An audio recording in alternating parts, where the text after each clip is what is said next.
UP के बरेली और कानपुर जैसे शहरों में आई लव मोहम्मद के पोस्टर लेकर सड़कों पर उतरने वाली भीड़ के खिलाफ योगी सरकार की सख्ती पर बीजेपी के अंदर ही आवाज उठ गई है। जम्मू कश्मीर के भाजपा नेता जहां जैब सिरवाल ने योगी सरकार के एक्शन पर ऐतराज जताया और कहा कि यह सबका साथ और सबका विकास के नारे के विपरीत है।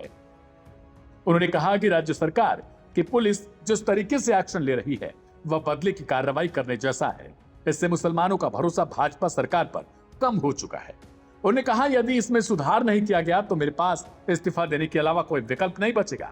जहां जैब सिरवाल ने कहा कि उत्तर प्रदेश के जो हालात हैं वह पीएम नरेंद्र मोदी के सबका साथ, सबका विकास और सबका विश्वास के विजन के खिलाफ है। एक समुदाय के खिलाफ गैर जरूरी सख्ती, विभाजनकारी धमकियां ठीक नहीं है। इससे माहौल खराब होता है। सिर्फ एक समुदाय के खिलाफ ही नहीं बल्कि निष्पक्ष एक्शन होना चाहिए। कोई भी गलत करे उसके खिलाफ निष्पक्ष जांच हो और फिर उसके अनुसार ही एक्शन लिया जाए। भाजपा सरकार की ओर से मुस्लिमों में भरोसा जगाने के लिए कोई ठोस एक्शन नहीं लिया जाता तो मेरे पास इस्तीफे के अलावा कोई विकल्प नहीं बचेगा। कानपुर से बरेली तक सरकार ने लिया है एक्शन। बता दें कि यूपी में बरेली से लेकर कानपुर तक आई लव मोहम्मद के पोस्टर लेकर सड़कों पर उतरने वाली भीड़ के खिलाफ एक्शन हुआ है। इसके तहत कानपुर में 24 लोगों के खिलाफ केस दर्ज हुआ है। यह वाकया 4 सितंबर का है जब पैगंबर मोहम्मद के जन्मदिन यानी मिलाद उन नबी के मौके पर लोग ऐसे पोस्टर लेकर निकले थे। इसके बाद 26 सितंबर को बरेली में भीड़ ऐसे पोस्टर लेकर निकली।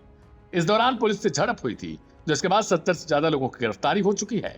कई आरोपियों को धरपकड़ के दौरान गोली तक मार दी गई थी। मामले को लेकर सरकार ने कई साजिशों की भी बातें कही। बरेली मामले में योगी ने सख्त लहजे में चिताया था। योगी ने सख्त लहजे में कहा, मौलाना भूल गया सरकार किसकी है। पुलिस ने इस मामले में 68 लोगों को अरेस्ट किया था। इनमें एक स्थानीय मौलवी भी शामिल है।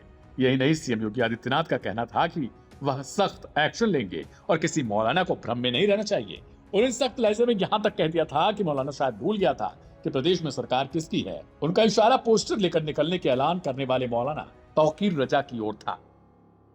पर्व और त्योहारों के दौरान आपने देखा होगा, जब भी पर्व और त्योहार आते थे उत्पात शुरू हो जाती थी।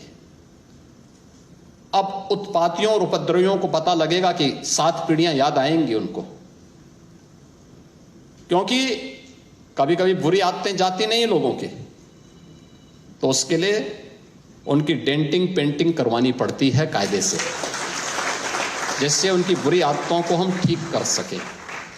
और यही डेंटिंग पेंटिंग आपने देखा होगा कल बरेली के अंदर, हो मौलाना भूल गया कि शासन किसका है। वो ये मानता था धमकी देंगे और हम जबरदस्ती जाम कर देंगे। हमने कहा जाम नहीं होगा, कर्फ्यू भी नहीं लगेगा, लेकिन कर्फ्यू का सबक तुम्हें ऐसा सिखा देंगे कि तुम्हारी आने वाली पीढ़ी दंगा करना भूल जाएगी। क्या तरीका है ये? आप सिस्टम को ब्लॉक करना चाहते हैं। और यह प्रवृत्ति थी यूपी के अंदर। 17 के पहले यही होता था और हम इसी बात को कह सकते हैं कि 17 के बाद हमने कर्फ्यू भी नहीं लगने दिया, लेकिन ऐसे बैरियर को चुन चुन करके वे जिस प्रकार की भाषा को समझते थे उस प्रकार की भाषा से उनको समझा करके उसको उसकी सजा दिलाने का काम भी किया है। और उत्तर प्रदेश की ग्रोथ स्टोरी यहीं से शुरू होती है।